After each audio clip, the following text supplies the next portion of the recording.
My story takes place in Brazil. In 2011, when I was 18, I somehow convinced my parents to let me do a student exchange there. The family that I stayed with, they had a daughter that essentially switched cities with me.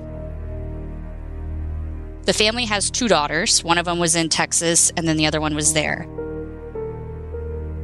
While I'm there, she introduces me to all of her friends, and one of her friends was Mariana, who I'm actually still friends with to this day, but she spoke the most English. I'm going to Brazil with a high school level of Spanish when it's a country that speaks only Portuguese. She became my friend. She instantly was just so friendly and wanted to help me. And so I felt very comfortable talking to her. So I'm there for a couple months. It's about 5 months into my exchange. And I'm sleeping in my host sister's bedroom, the one who's in Texas. After about 5 months, I'm having trouble sleeping. I cannot sleep on a normal schedule. I have to have all of the lights on. I have to have all of the doors locked. The adjacent bathroom, the light has to be on, the door has to be locked. It just feels like somebody's in the room with me. It's such an uncomfortable feeling. I'm just sweaty, and I'm there's something in here. It's a very flight or fight response. So my host family, they realize, okay, you're having trouble sleeping. Obviously, you're not getting much sleep. The lights are on all the time, and you're not going to bed until the sun is literally up. What's the deal? At the same time, my other host sister, her bedroom was across from mine. I noticed one day that all of the mirrors in her room were covered. She was never in there. She was literally only in there to change, and then she always slept in her parents' bedroom on the floor. And I thought that was odd. It is what it is. People have their peculiarities and whatnot. And so my host parents were like, oh, well, why don't you sleep in her bedroom with her? She's got 2 beds. I think it would be great. You guys could both get a good night's sleep. She's not sleeping in our bedroom anymore. Just try it out. I'm at this point, I haven't been getting sleep. I'm in her room. All the mirrors are covered. And she's got the TV on, and it's just on mute. Around 2 a.m., I just feel this presence again. And I wake up, and it's my host sister, and she's standing over me. And she's, mine. And it just keeps getting louder and louder. And that's mom in Portuguese. Mine is mom in Portuguese. And it's 2 a.m. My American brain is not comprehending what is going on. And I'm oh my God, this is terrifying. And so her mom runs in the room and is, oh, it's okay. Tries to get her back to sleep. And I'm at this point, I'm this is too much. If she's having trouble sleeping in here on this side of the house, and I'm having trouble sleeping, I would just much rather go back into my room and lock all the doors because I don't need someone standing over me at 2 a.m. In passing, I mentioned this to Mari because I'm I don't understand what's going on. I've never had this sensation before or this feeling. And she's, hey, so I'm actually a medium. I go to this place called Centro, which dabbles in this thing called Itmo, or Spiritism, which was really big in the 1800s in the US, and it stayed in South America. And so Brazil still really has a big culture around it. And she's just come with me, it'll be fine. We can find out what's going on with you. And I'm man, I am from the South. We don't normally play with this type of stuff. This is so out of my comfort zone. I just don't, sure, I guess. I was so desperate to sleep and to have some normality in my life that I was yeah, let's go. So we go, and it is so bizarre to me. There's saint effigies all around. You're sitting in a circle, and there's saint effigies all around you, and candles lit. And there's several different people at tables with writing utensils and paper, and Mari's at one of them. And they just tell me, we're going to say the Lord's Prayer, and then we're going to start going into this, how they described it as almost like a trance. And I was whoa, okay, this is a lot, but all right, let's do this. We do all of this, and I look over at Mari, and she starts going into this trance. And at that same time, I just start like sobbing, just so emotional, just can't keep it together. I don't know what it really was. It was just this overwhelming feeling inside of me. And after everything ends, everybody shares their stories. All of the mediums tell you what spirit they contacted, what they wanted, how they helped them, that sort of thing. And Mari starts to tell who she contacted. And she looks at me and she goes, "Do you know somebody named Paulo or Paul?" I'm a little like surprised. And I'm like, "That's my grandfather's name." And she goes, "Did he have trouble like remembering anything?" And I said, "Yeah, he passed of Alzheimer's." At this point, I'm just like, there's no way that she could have known this stuff. We'd only been friends for about 5 months. My grandfather passed away several years ago. It's not anything that I would have ever brought up to her, anything that's online or anything like that. And so I'm just like, oh my God, like, how do you know this? And he's the presence that's in your bedroom. He's who you're feeling. He's been out for you while you're here. He just wants to make sure that you're okay. I'm like, what is going on? This is insane. And he started following you when you left a place with a blue star. And I'm like, a blue star? Like, what is she talking about? So fast forward a couple months, and my parents send me a care package. And in it is a photo album with like our house and restaurants we used to go to and the beach and all sorts of stuff. And we're flipping through, and she's, "Wait, go back." And she points to a picture and that's where it started. That's where he started following you. And it was my house in the US with a blue Star of Texas on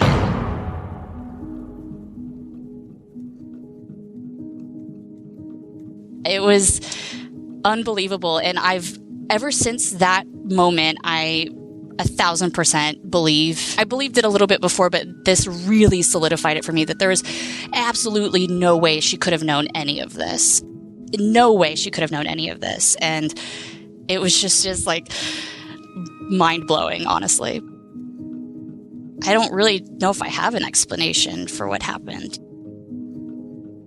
I think that she probably really does have the ability to communicate with the beyond. And as much as people harp on that or they don't believe in it, I can't dispute the fact that she knew things that there's absolutely no way she could have known.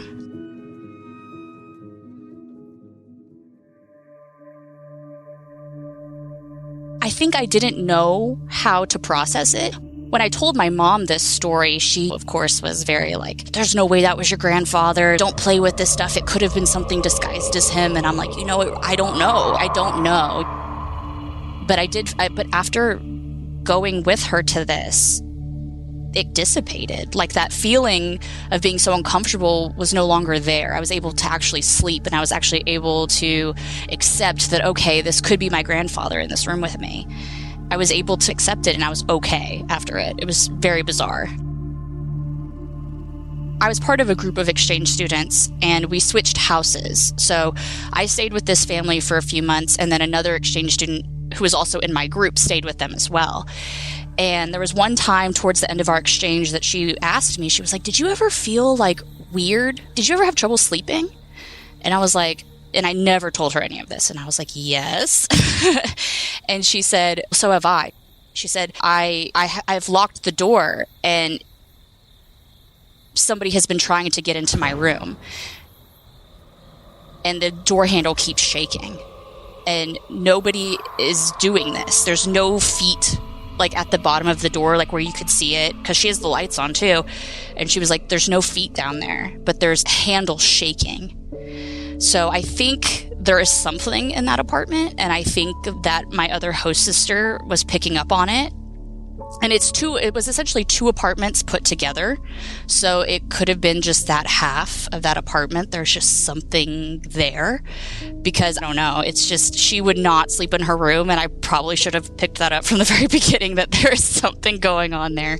But I never really got to the bottom of that. It was just terrifying. So After going to Centro for a while, I would go with Mari and just sit and watch all of this happen because I started to get more comfortable with it. And so in the beginning, we would sit there and people would start to wander in and they'd sit at these chairs and everything. And I would always look around the circle and just recognize faces. And there would be faces I didn't recognize. There was always people coming and going.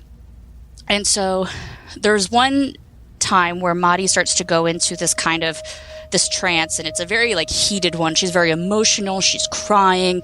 She's raising her voice, and it's not uncommon, but it doesn't happen as often for her. And I'm watching her, and she's the last person to explain what's going on.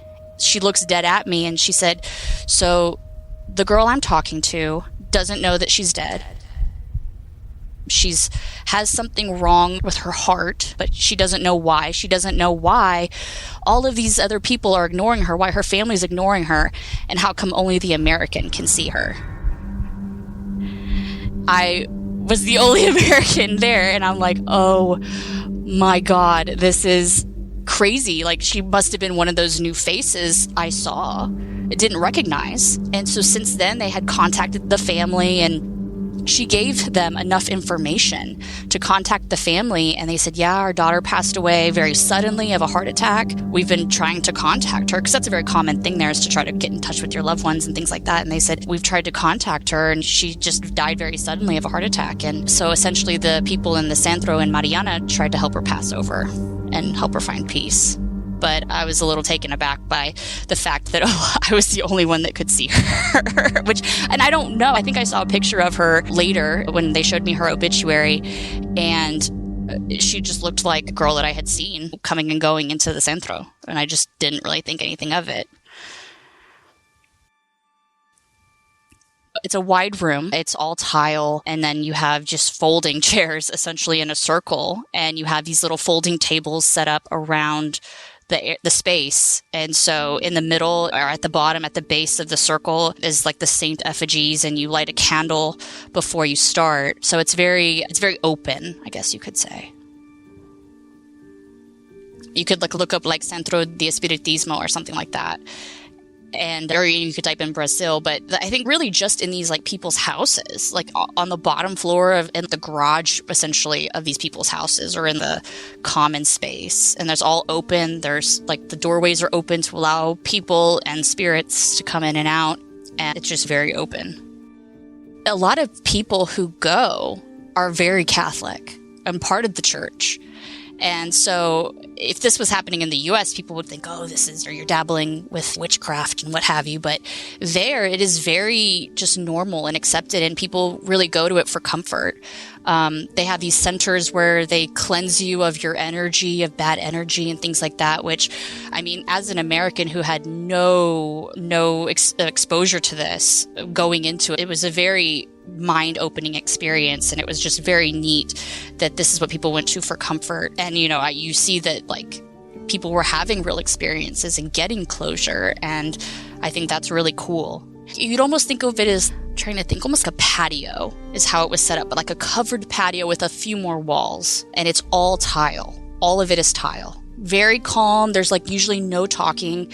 I thought it was interesting because when they would start, people would whisper and things like that, but when you started, they would ask you to uncross your legs. I had my feet crossed, and they said you have to uncross them because it doesn't allow the good energy to come through. I just thought that was interesting. And I said, oh, okay.